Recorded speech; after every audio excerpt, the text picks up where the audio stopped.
Ḓorobo ya Polokwane yo ḓala dzithaidzo u ya nga miphigo ya mapholisa yo no tou vha bako ḽa mavemu zwa u shaya ha mishumo na zwone zwi tou vhonala. Vhunzhi ha vhadzulapo vha Limpopo vha kusuwa vha tshi ḓa hanefha u shambila.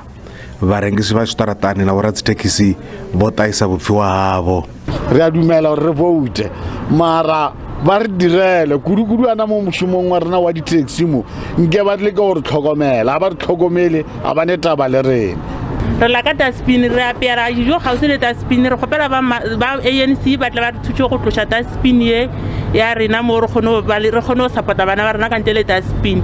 Fedzi vhaṅwe vhadzulapo vha ri vote ya u ḓo tou pfiwa nga munukho ava muhulwane vho vha vho vhila vha ri vho neta nga u swenda tshiṱaratani.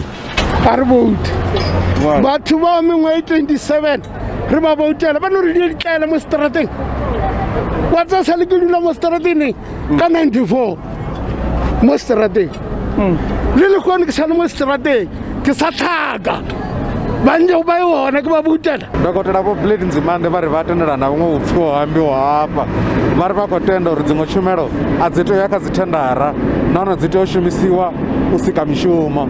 Not everything must be tendered. There must be public employment programs. Not everything must be a tender. To clean our townships and villages, to do a whole lot of other work that needs to be done, whether it's actually fixing water pipes and all those things. There is a very firm commitment by the ANC in the manifesto precisely to do that. Vonzimane va ri lihoro la ANC li ḓo thuba yoṱhe masipala vunḓuni. Lutendo Bobori, SABC News, Polokwane.